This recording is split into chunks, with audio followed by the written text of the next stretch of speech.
Tema: cómo las TICs pueden apoyar la atención integral y continua de los pacientes oncológicos acorde a la Ley de Cáncer de Perú.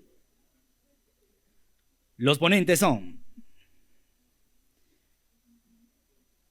Carla Ruiz de Castilla, miembro fundador de la Alianza Mundial de Pacientes. La doctora Mercedes Ewis Tapia, oncóloga médica, equipo técnico de la Dirección de Prevención del Control de Cáncer, quien nos acompañará de una manera virtual. Introduce y modera la doctora Sandra Rosso, CEO de RIA Smart Health Colombia. Adelante, por favor.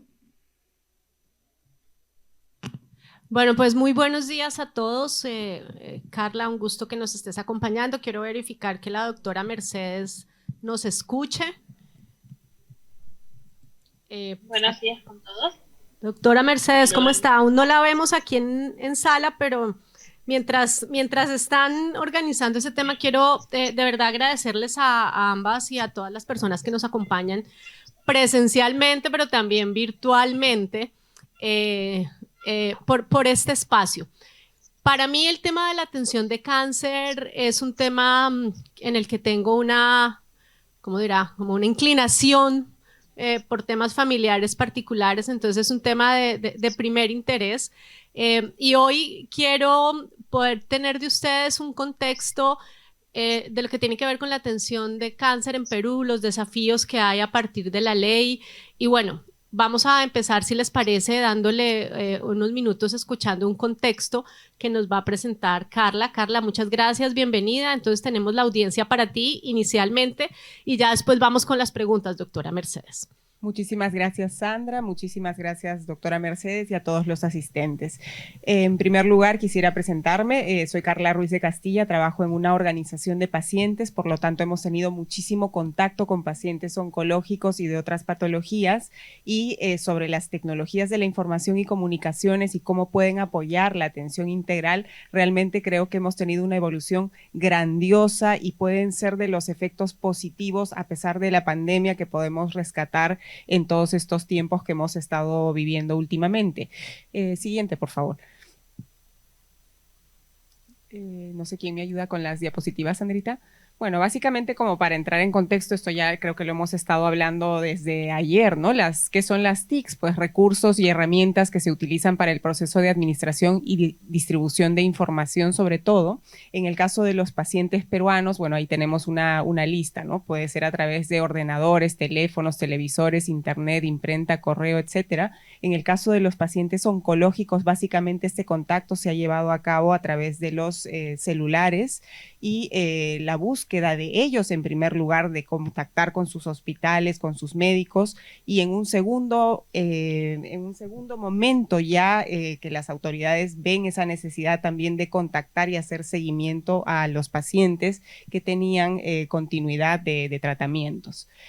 ¿Qué nos puede dar como beneficios? Pues nos puede facilitar realizar trámites, acceder a determinados servicios, nos permite como pacientes desarrollar programas, por ejemplo, de seguimiento a pacientes, etcétera, y desarrollar también a los profesionales, cómo no, para un intercambio de información. Esto nosotros como pacientes lo hemos percibido sobre todo para los médicos de provincia, porque los ultra especializados, los oncólogos ultra especializados, lamentablemente para los pacientes de provincia se encontraban solamente en Lima y el acceso era limitadísimo. Por lo tanto, las TICs han apoyado a que por un tema, digamos, de virtualidad, se pueda hacer que médicos que no tengan una especialidad en oncología puedan acceder a colegas sí más especializados y de todas maneras determinar un diagnóstico para los pacientes o confirmar un tratamiento que ellos pudieran tener. Apoyo para la promoción y prevención. Por supuesto, porque el MINSA decide en un momento utilizar estas tecnologías para difundir información importante para toda la sociedad, para la población en cuanto a la prevención del cáncer y permite el aprendizaje interactivo de los pacientes y esto fue un gran reto porque ustedes se preguntarán ¿qué hace una organización de pacientes? Pues una organización de pacientes brinda sobre todo ese apoyo de pares. Somos pacientes expertos que luego podemos brindar consejo a pacientes con la misma patología. Por ejemplo, los pacientes con una patología poco frecuente como es el cáncer infantil. Buscan esos padres de familia otro padre, otra madre de familia cuyo, pues, digamos, puedan tener en el seno de su hogar un niño con la misma patología para poder guiarse de qué hicieron, cómo les fue, qué médico fue ese médico que les apoyó, que les ayudó, cuál es el hospital de referencia en el Perú, etcétera. Y a veces es incluso hasta conocer cómo es que se atiende en el Perú un paciente, cómo puede ingresar al Seguro Integral de Salud. Si uno está en el salud, que es nuestro sistema no subsidiado, ¿no? Nuestro seguro social, cómo es que accede a tener esta posibilidad de atención para sus niños. Ese apoyo de pares, ese apoyo de paciente experto es lo que busca un paciente que está por ser diagnosticado o está ya diagnosticado y realmente siente pues que se le cae una avalancha de cosas que no entiende, que no comprende y necesita mucho del apoyo. En nuestro caso, ese apoyo era presencial antes de la pandemia. Luego de la pandemia tuvimos que transformarnos para poder brindar ese apoyo de manera virtual y, por supuesto, hicimos uso de las TICs. En el caso de las desventajas que puedan entenderse, podamos tener, puede haber también lugar y acceso a divulgación de información falsa que prolifera en internet. A veces cuando uno tiene un diagnóstico inmediatamente corre a Google y pues las fuentes que aparecen no siempre son las mejores o las fuentes académicas necesarias y esto puede generar confusión a los pacientes y muchos médicos, por muy horizontal que ahora sea la relación médico-paciente, porque ahora los médicos conversan más, están más abiertos a estos pacientes que preguntan más cosas, pacientes que pues vienen con una historia de haber googleado, de haber investigado todo, muchas veces con información buena y muchas veces con información pues no tan buena, genera esta divulgación de información que no puede ser la mejor. Tenemos también el peligro de exposición de datos personales. Muchos pacientes nos comentan, y todo esto de la información, de la digitalización, de que me piden y se conservan mis datos en una historia clínica, no hará que yo esté en cierta vulnerabilidad. Entonces hay una legítima preocupación por parte de los usuarios y por supuesto una necesidad de una construcción de ética para poder manejar esos datos. ¿Seguimos? La siguiente, por favor. En el Perú, el acceso en los hogares a las TICs en marzo del 2019, enero, febrero, marzo del 2019, que al menos tenían una TIC en el hogar, un teléfono celular, una computadora, era del 93%. Y en enero a marzo del 2022 ya contábamos con un 95% de los hogares que contaban con al menos una TIC. Eso quiere decir pues que sentimos la necesidad de poder tener ese acceso a información, ese acceso a un dispositivo por lo menos para poder conectarnos con el mundo cuando nos decían que no salgamos de casa. Siguiente, por favor. Este es el reglamento de la Ley Nacional de Cáncer.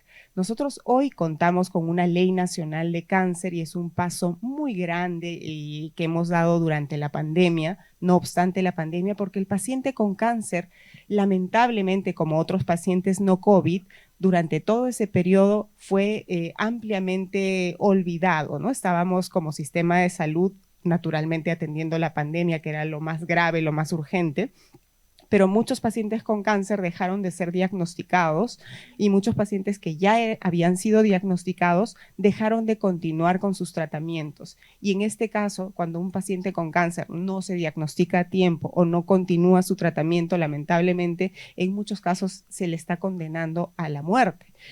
No obstante esto, como sociedad civil, nosotros como organización de pacientes acompañamos a nuestras autoridades para el impulso de esta ley de cáncer. Se logró la ley de cáncer y ahí se mencionan estos puntos que son el teleapoyo al diagnóstico, que son la teleconsulta que ha sido ampliamente utilizada, la telemedicina, la teleinterconsulta y la telesalud. Esto ya está en el reglamento de la Ley Nacional de Cáncer y bueno, creo que siempre son buenas noticias porque por lo menos como país estamos decidiendo utilizarlas, estamos decidiendo internalizar esto en nuestros procesos. No sé si yo quisiera aquí aprovechar con esta diapositiva y este mensaje tan importante que nos das para hacerles la primera pregunta. Si te parece, vamos a la luz que nos vas explicando y dando el contexto. Está con nosotros remotamente la doctora Mercedes Egues Tapia, perdón doctora si dije mal el apellido. Es oncóloga médica y hace parte del equipo técnico de la Dirección de Prevención y Control de Cáncer del MINSA. Y quiero aprovechar esta ambientación que nos haces, Carla, para preguntarles a las dos, ¿cuáles son esos desafíos que hay hoy? Empezando a plantearlo en este marco tan importante, el tener una ley de cáncer, un reglamento operativo es muy, muy importante, eso da otra dinámica de país. No está en todos los países de América Latina este marco, esos marcos normativos, por aquí que ya está.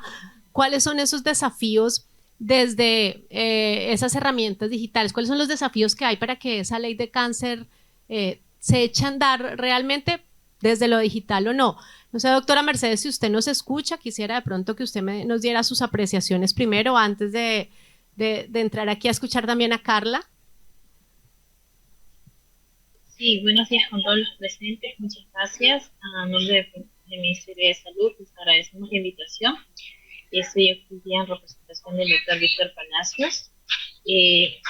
Bueno, muy aparte de esta gran oportunidad que tenemos para poder interactuar, también queremos hacer un agradecimiento especial al grupo de Esperanza, la organización, por todo lo expuesto por la doctora Carla. Es realmente un gran trabajo que se ha realizado durante la pandemia, lo cual nos ayuda exactamente, gracias a que existen estas organizaciones, podemos trabajar de la mano y articular y acercarnos a los pacientes. Bien, en referencia al tema de reglamento de la ley de cáncer, como bien saben, nosotros venimos trabajando para que se pueda implementar este reglamento. El gran desafío que ha sido, en primer lugar, es lograr conseguir una partida extraordinaria a través del decreto supremo, y en el mes de agosto se ha podido dar, con el cual nosotros, como sabemos, y creo que no es desconocida esta causa, como mencionaba la doctora Carla, tenemos un gran problema que es el centralismo aún del tratamiento oncológico. Entonces, con esta partida presupuestaria, lo que estamos permitiendo es, en este corto tiempo que llevamos este año, poder lograr fortalecer justamente la parte de la descentralización, ¿no? Estamos brindando el tema de poder contratar recursos humanos desde la actividad preventiva, en el tema de, por ejemplo, la vacunación de VPH, en el tema de servicios oncológicos como tal, fortaleciendo en este tiempo estamos fortaleciendo. No sé si me logran escuchar, perdón. Al final la dejamos de escuchar, pero escuchamos hasta todo el desafío que tienen en cuanto a talento humano y el caso que nos mencionaba ahora sobre VPH, vacunación. Sí, justamente también estamos fortaleciendo los servicios oncológicos, estamos brindando el tema de equipamiento, como mencionó también la doctora Carla, post pandemia vamos a tener una gran cantidad de pacientes que no lograron diagnosticarse a tiempo, que en realidad siguen en espera del diagnóstico, y es por eso que el Ministerio de Salud está reforzando esa actividad con el diagnóstico, implementando y adquiriendo equipamiento para el tema justamente de patología, ¿no? Y los vamos a tener en regiones donde se encuentran la mayor casuística, ¿no?, de estos cánceres prevalentes. También se está adquiriendo el tema, ¿no?, de la implementación de las salas de quimioterapia para que el paciente en un futuro no muy lejano pueda llegar a esa región, pueda, aparte del diagnóstico, pueda recibir ahí el tratamiento. Como bien se sabe, como estrategia de cáncer, nosotros ya venimos brindando medicamentos, lamentablemente hay que mencionarlo, en la pandemia también nos hemos visto un poco limitados en poder brindar todos los tratamientos que nos hubiese gustado, pero que estamos tratando de hacer a través de esta implementación de salas de quimioterapia, poder fortalecer el tratamiento en la región, que el paciente, justamente como mencionaba la doctora Carla, no tenga que viajar a Lima, ¿no? Y este tema de la descentralización es tan importante. Nosotros tenemos este gran desafío que en estos meses, antes de diciembre, lograr poder adquirir tanto equipamiento biomédico, lograr la contratación de recursos humanos. También hay una partida especial para lo que es la infraestructura, para poder fortalecer la parte hospitalaria, regiones. Y también tenemos el tema de medicamentos, ¿no? Hay una partida especial para el tema de medicamentos. Tratar de ampliar, sí, sabemos exactamente que nosotros estamos un poco limitados en el tema de medicamentos, pero estamos con ese decreto también fortaleciendo esa parte.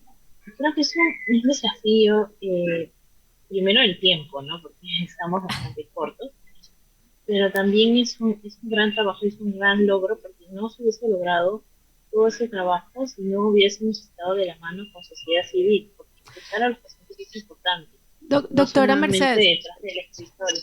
perdón, le interrumpo porque toca usted tres elementos que no quiero dejarlos pasar aquí un poco en la discusión. A principio de año tuve la oportunidad en un espacio virtual que Carla nos muy generosamente compartió con nosotros desde Colombia esa explicación de lo que significaba la ley de cáncer. En ese momento, si mal no recuerdo, uno de los grandes desafíos era una partida presupuestal, ¿es cierto?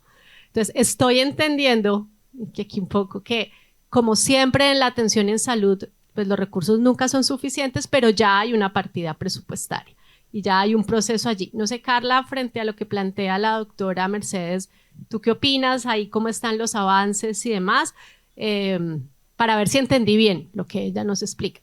Sí, para darte un poquito de contexto, nosotros ya teníamos un Plan Nacional de Cáncer llamado el Plan Esperanza, con un presupuesto insuficiente todavía, y es por eso que empezamos esta tarea de tener una ley nacional de cáncer que tuviera un financiamiento suficiente para poder atender a todos los pacientes a nivel nacional.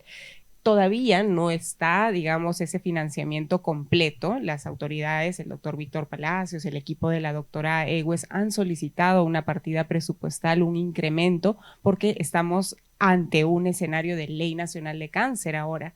Previo a ello, solamente teníamos un plan con una serie de dificultades y todavía oportunidades de mejora. Ahora en la ley tenemos una red oncológica nacional que desarrollar justamente para acercar al ciudadano de provincia a esa atención, a ese diagnóstico de cáncer. Estamos todavía pendientes de ello. El Ministerio de Economía y Finanzas debe involucrarse más. Pedimos al presidente que pueda pues financiar todo lo necesario para la ley de cáncer. Y básicamente yo te quería comentar dos cosas. Yo creo que en la brecha del diagnóstico en equipamiento, infraestructura y recursos humanos, tenemos que saber que en Perú todavía tenemos un déficit del 93% para el diagnóstico por imágenes. Para medicina nuclear tenemos un déficit del 7% y no cuentan con diagnóstico por medicina nuclear el 86% de personas. En anatomía patológica y en patología clínica también tenemos una brecha ahí. Y en cuanto al tratamiento, no cuentan con quimioterapia 42% de los establecimientos, con radioterapia 86% y centros quirúrgicos 52%. Y todo esto se necesita llenar todos estos vacíos con la Ley Nacional de Cáncer, y para ello pedimos el financiamiento. Ayer en uno de los paneles donde estaba el CEO de Unilab, gracias, era para ver si estaban aquí despiertos los presentes. Unilab mencionaba algo relacionado con el tema de el procesamiento de biopsias, el tema de, obviamente, inteligencia artificial, pero también la necesidad de descentralización. Yo quiero retomar el comentario que hacía la doctora Mercedes, que tú haces frente a cuáles son esos desafíos. Claro, la financiación siempre será un desafío en los sistemas de salud.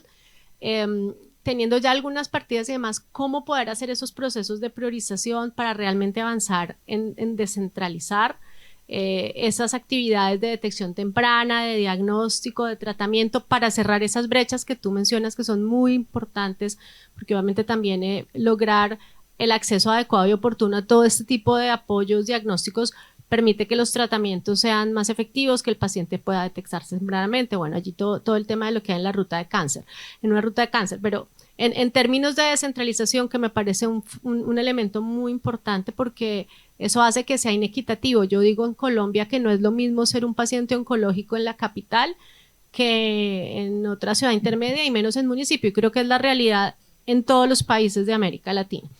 ¿Qué sigue y qué hacer con ese diagnóstico que tenemos. ¿Cómo ves tú, Carla? Y pues luego para escuchar a la doctora Mercedes, entendiendo que hay una partida, siempre necesitamos que sea un poco más, pero con lo que hay, que sigue y cómo ayudar a que el proceso pueda impactar un poco más los resultados. En cáncer necesitamos no solamente diagnóstico, Sandra, necesitamos empezar a hablar de diagnóstico de precisión. Y en tratamiento tenemos que empezar a hablar de tratamiento personalizado, porque necesitamos saber la mutación, el nombre y apellido del tipo de cáncer que tiene el paciente para poder acceder al tratamiento específico que tendrá ese paciente. Por ejemplo, pongo el caso del cáncer de pulmón. No basta solamente decirle al paciente que esté en Lima y por supuesto que esté en provincia y haya una equidad mayor en esto, que tiene cáncer de pulmón. Necesitamos ambicionar a poder decirle a ese paciente: usted tiene cáncer de pulmón, mutación ALK, por ejemplo. ¿Y qué quiere decir eso? Que el paciente luego tendrá que acceder al tratamiento específico para esa mutación. Todavía estamos soñando con que eso llegue a Perú y otros países como el tuyo, por ejemplo, ya empiezan a tener acceso para esto.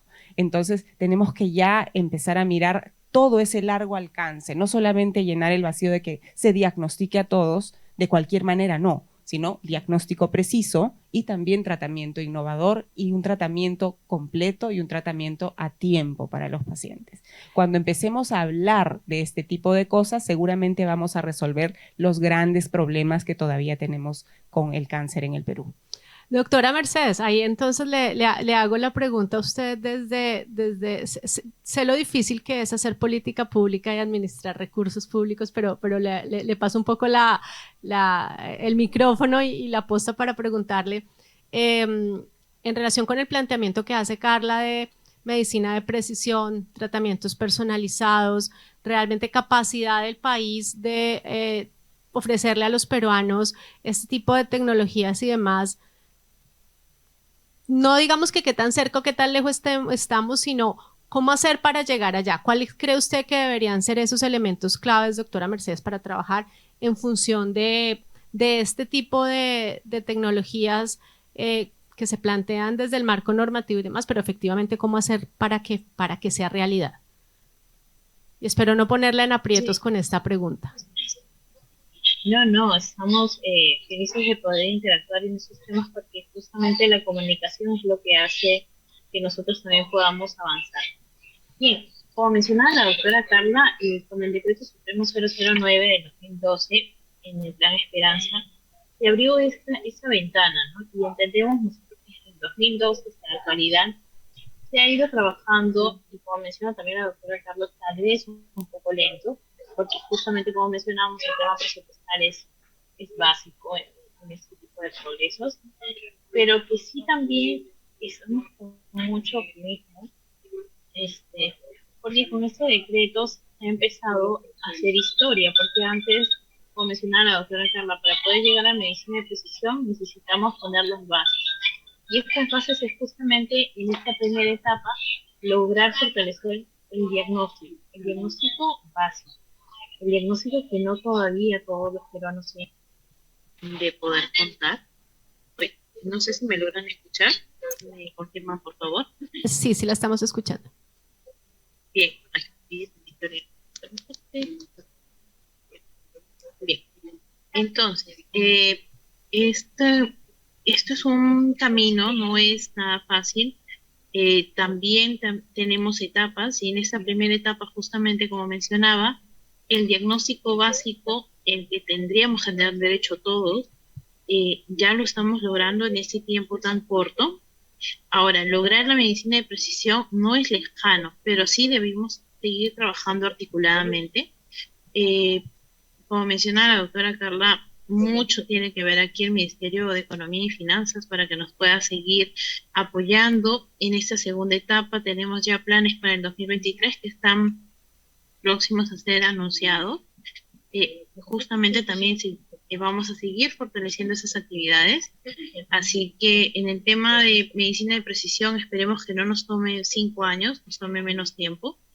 Ya yo creo que con esta apertura de diagnóstico de anatomía patológica, con algunos equipos que que en zonas muy alejadas que no cuentan con especialistas van a poder tener en corto plazo, esto enmarcado a que nosotros como estrategia también queremos trabajar el tema de las garantías explícitas en un futuro tampoco no muy lejano. Entonces nos estamos alineando a esto y es por eso que nosotros con mucho gusto tenemos esta felicidad bastante grande de haber logrado este decreto supremo, que si bien es cierto, como menciona la doctora Carla, nos falta aún, quiere decir que vamos por buen camino porque estamos avanzando.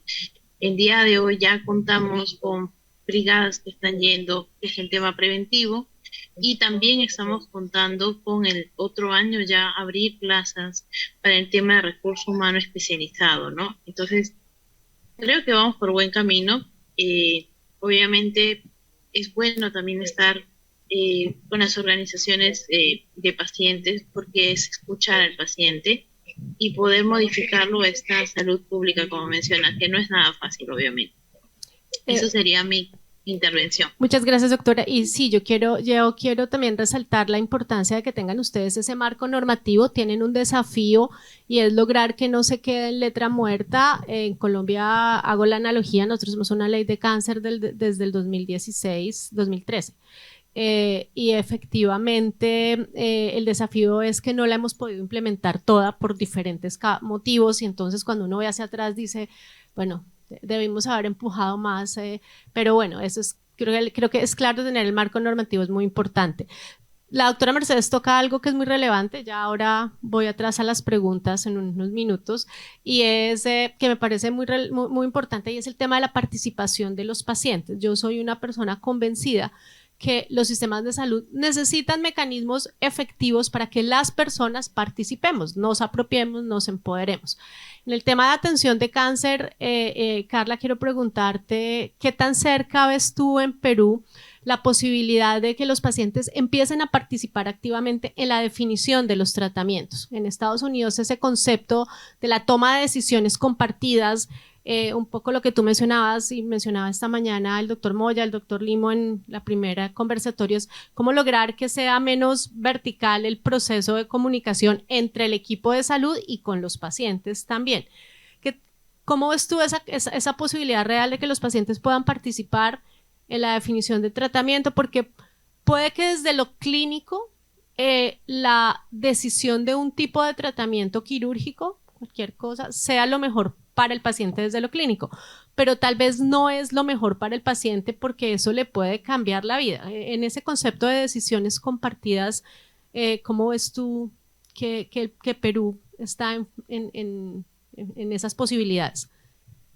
Yo rescataría 2 puntos muy importantes, Sandra, y gracias por esta pregunta porque es muy, muy importante. Creo que, por un lado, los pacientes tienen que desarrollar la alfabetización en salud, el health literacy. Si un paciente no está informado suficientemente sobre su patología, obviamente la relación médico-paciente no va a ser horizontal, ¿no? No vas a poder conversar siquiera con ese médico tratante. Y por otro lado está el médico, que tiene que bajar un poco del escalón en el que siempre ha estado, como en ese peldaño ahí arriba, dando indicaciones solamente y no conversando, no interesándose por qué piensa el paciente y cuál es esa alternativa terapéutica que puede ser mejor para él. Por ejemplo, pienso en cáncer de próstata. No para todos los pacientes con cáncer de próstata, la cirugía o algún tipo de tratamiento podrá ser la mejor alternativa terapéutica, tomando en consideración cómo se puede sentir ese paciente o cuáles son esos efectos adversos que pueda tener con los tratamientos. Pero muy poquitos médicos explican a cabalidad a su paciente todo esto que puede pasar en el camino. Si el médico explica adecuadamente y tiene esa posición de querer servir mejor al paciente con una información exhaustiva y conversar con él acerca de lo que puede hacer mejor para él, definitivamente ese paciente va a tener digamos, un desenlace mejor, ¿no? Y estamos hablando ya de un tema personalizado. No es un tema estándar para todos, no va a ser lo mismo para todos. Entonces veo esos 2 escenarios, el paciente por un lado mejor informado y el médico también un poco más horizontal en esta conversación que se tiene que tener por el bien del paciente. El Perú todavía, Sandra, está un poquito lejos de esto, porque la mayoría de pacientes no nos informamos y la mayoría de médicos todavía están en una posición poco horizontal. Y a veces, bueno, hay unos desafíos, no voy a ahondar. Hay una pregunta aquí en la sala, alguien me estaba levantando la mano, si por favor me ayudan con un micrófono para que la doctora Mercedes también pueda escuchar la pregunta. ¿Será mi gente de sonido? Buenas, buenas, hola, micrófono para la sala, por favor.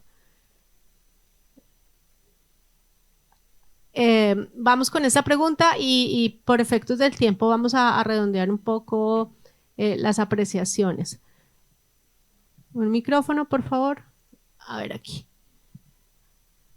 ¿Alguien levantó la mano? Ya. Gracias. Gracias. A ver, quería comentar y a la vez, ¿no? Si podemos aprovechar la presencia de la funcionaria del Estado. El tema de medicina de precisión implica la necesidad de disponer de información, de datos. Entonces tenemos una barrera, y ayer escuchaba a uno de los ponentes. Por ejemplo, tenemos una plataforma de interoperabilidad PIDE, pero es una plataforma que no contempla los estándares para intercambiar información de salud. No tiene estándares de seguridad como por ejemplo te lo pide HL7. En el Perú, las instituciones como Salud, MINSA, no estamos utilizando una historia clínica electrónica capaz de compartir información. Entonces, ¿cómo puedo llegar a una medicina de precisión algorítmica? Primero, si no tengo un repositorio de información clínica única. Punto 1. Punto 2. Hoy el acceso a datos que te puede dar, por ejemplo, el ADN, el genoma de las personas, ya es posible. Estás hablando en Estados Unidos $100. Aquí hay un laboratorio que lo está promocionando, creo que hace 500, 600 soles.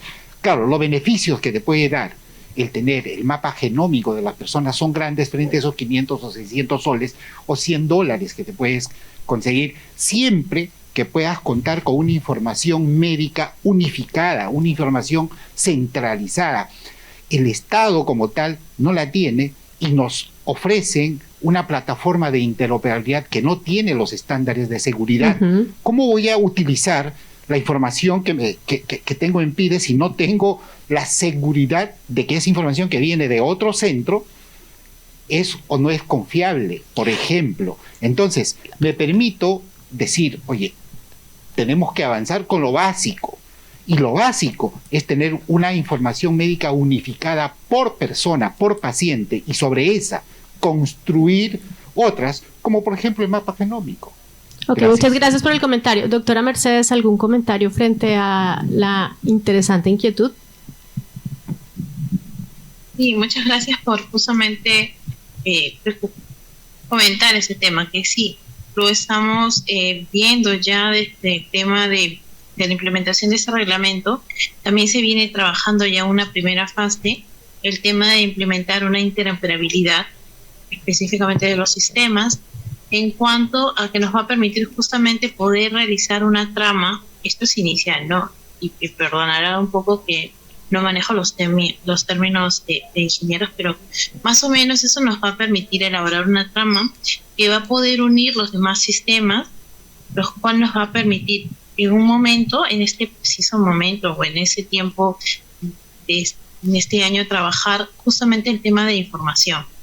La primera etapa es justamente trabajar la información más básica e ir incrementando, y obviamente en el transcurso de este camino, probablemente como en toda implementación, siempre aparece el tema de justamente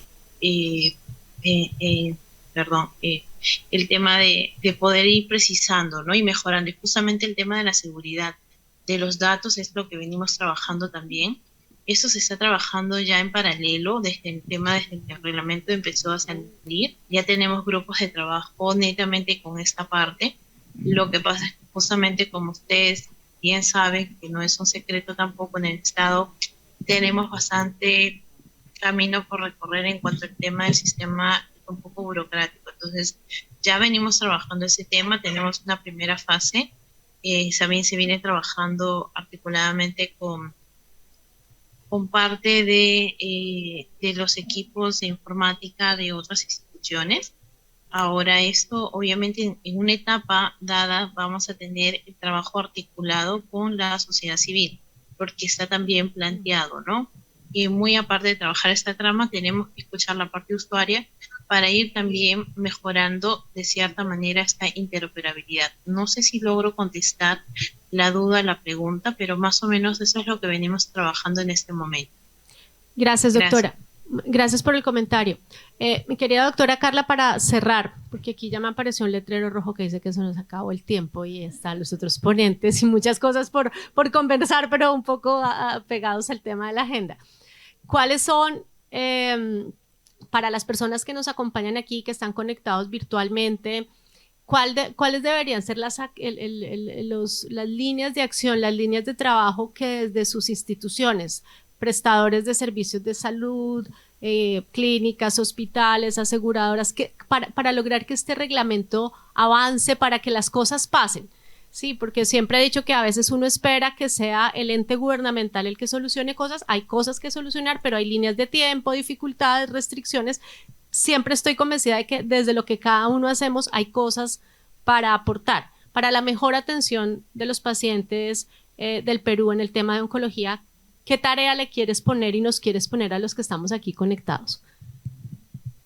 En primer lugar, quitarnos las etiquetas de si yo soy gobierno, yo soy sociedad civil, yo soy doctor, yo soy vendedor de tecnología, desarrollador de tecnología, soy o voy a ser paciente o soy familiar de paciente. Todos juntos vivimos en Perú, ni siquiera quiero discernir entre los que somos peruanos y los que no somos peruanos y residimos en Perú tal vez.